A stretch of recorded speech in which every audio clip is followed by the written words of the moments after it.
was pretty quick. We're now leaving. Should just head like, oh, there's an FRS over there. That's a weird color.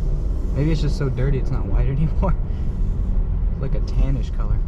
I know that guy. But yeah, videos have been a little I've been doing stuff a lot like in advance lately, honestly. Life is kind of getting in the way. I know it's summertime. Just gotta be ready because I'm gonna go back to school. I gotta work on editing. I definitely need to do that. Editing could use a little bit of work. Gotta think of some new content ideas.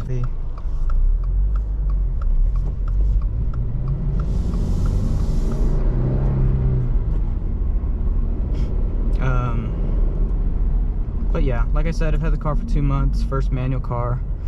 I have had my fair share of stalls. That's just how it works with anybody, you know. You gotta get used to it. You gotta get, you know, accustomed to the bite point. I think the MTech spring really helped me get used to it. It gives me more feel. I mean, I went on the forums, the BRZ forums, and it did wonders for them. They said they love it a lot more. It gives you a heavier feel. It's not unbearable though. I mean, like I said, I was at, we have this place in San Antonio called The Rim.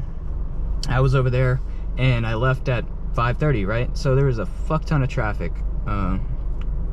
And, you know, it was basically 9 to 5 traffic, like everybody getting off work, everybody trying to go home and stuff like that. So it was a little bit stop and go, you know, first, second, neutral, first, second, neutral, the whole time, right? And the clutch didn't wear my leg out at all. Everyone's different, but in my opinion, it doesn't feel unbearably heavy, like V8 clutch heavy. I've driven some V8s that have really heavy ass clutches. So yeah, that's just my opinion. I guess this video is like more of a update / rant, you know, while I do a POV drive, kind of see what's going on. But yeah, I hope you guys are doing well. Again, sorry if this is just rambling. I'm trying my best to think of coherent sentences here, but yeah.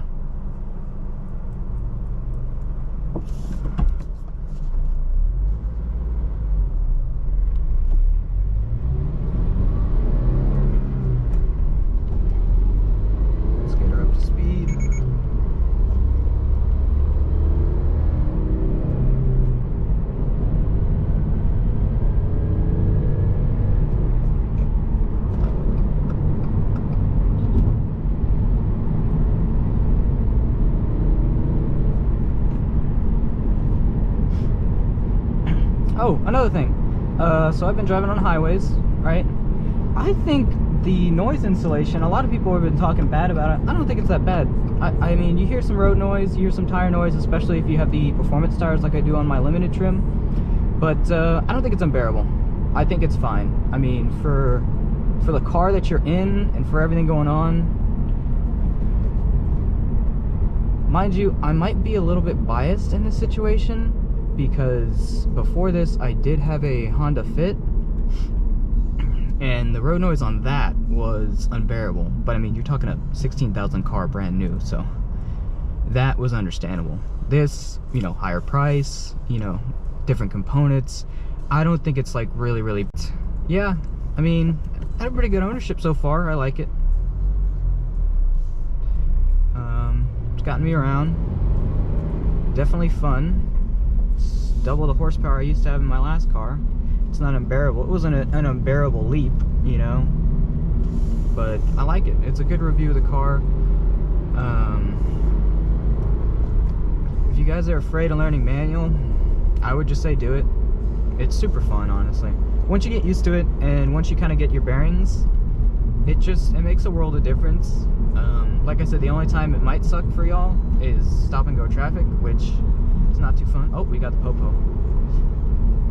But stop and go traffic is not too fun in these cars. But I mean, as long as you wait a couple inches or a couple feet, let the car in front of you get some distance, then start to go out, you won't wear out your clutch too much. But if you guys are afraid of learning manual, just do it. Take a shot, maybe take a test drive, find somebody you know that knows manual, get their opinion on how you're driving it, maybe some tips and tricks. I mean, if I can learn manual, anybody can learn manual, come on. Then again, I did have a bike before all of this, so it wasn't too foreign to me. I started off on ATVs when I was very little. So I understood the concept straight out the gate. thing I had to really grasp was rev matching. I didn't do too much rev matching on my ATVs or bikes, if I'm being honest with y'all. Now I do, now that I can kind of understand the concept and stuff. It's better for downshifting. Also sounds pretty cool. But yeah, I mean, I love the car. The interior is great. I have seated 3 people comfortably in it.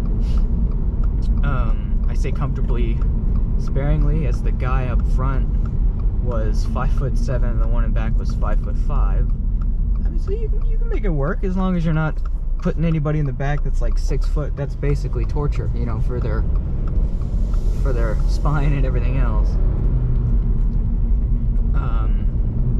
So yeah, car in my opinion is pretty good mechanically, daily driven wise, interior wise. I love it. Apple CarPlay cuts out every once in a while. I like the infotainment center though, and I like how you have dimmer switches. That's a really good oversight on them, you know. I like this blue paint. It stands out a lot in the parking lot whenever I'm at work. I can see my car easily and identify it. I don't know, it's a cozy space, you know. You have more than enough room for whatever you need. This Saturday I'm actually going to meet a friend of mine. We used to go to UTSA together, and I'm going to bring him back his piano, or his keyboard, Yamaha keyboard. And I was like, shit, I don't know if this is going to fit in the back of my vehicle, you know. So I fold down the seats, the stand and the keyboard fit perfectly fine. They weren't even rubbing up against the seats. I had some more space to haul other things around. I was genuinely surprised. I was like, oh, it's a pretty practical sports car, you know. And that's cool, because you might haul some stuff around. You know, I know Subaru designed this thing to have 4 spare wheels and tires back there for track days, or I don't know if the wheels could have tires on them depending on how big they are. You know, you got to think about that. You're carrying 245s back here. I don't think that's gonna fit, but you know, it's cool that this second generation carries a lot of the same personality from the old one, but yet it's new and improved in its own way, right? It just feels like an evolution. It doesn't feel like the best car ever, but I know they made steps to make this car feel better, right? Hopefully this didn't go on for too long. Thank you guys for watching. You have a good one. By the way, if you guys were wondering, this was the coffee I picked up from McDonald's. It's the ice hazelnut coffee. It's actually really good, in my opinion.